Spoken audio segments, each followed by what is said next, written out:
Wicket keeper తప్పు చేస్తే ball ని డెడ్ బాల్ గా ప్రకటించారు కానీ నో బాల్ గా ఎలా ప్రకటిస్తారు, బౌలర్ ని చాలా బాధ పెడుతున్నారు అని చెప్పి వరుణ్ చక్రవర్తి, అదే మన ప్రజెంట్ కలకత్తాలో ఆడుతున్న కదా స్పిన్నర్, అతను చాలా బాధపడుతున్నాడు. సో విషయంలోకి వచ్చేస్తే నిన్న హైదరాబాద్ తో జరిగిన మ్యాచ్ లో బౌలర్ బాల్ వేయడానికంటే ముందే ఆ వికెట్ కీపర్ తన చేతులు వికెట్స్ కి ముందు పెడతాడు అనమాట. అలా పెడితే నో బాల్ లాగా ఇస్తారు. సో అట్లా నో బాల్ ఇస్తే అదే బాల్ కి బ్యాట్స్మెన్ కొట్టిన షాట్ వచ్చేసి క్యాచ్ వెళ్ళింది, అతను అవుట్ అయ్యాడు. తర్వాత ఆ బ్యాట్స్మెన్ చాలా తక్కువ బాల్స్ లో ఎక్కువ రన్స్ కొట్టాడు, దాని ద్వారా హైదరాబాద్ మ్యాచ్ కూడా లాస్ అయిపోయింది.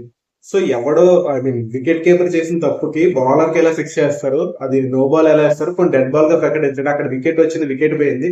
ఆ వికెట్ ఒకవేళ వచ్చి ఉంటే హైదరాబాద్ మ్యాచ్ గెలిచేదేమో. టోటల్ హైదరాబాద్ మ్యాచ్ కూడా లాస్ అయిపోయింది.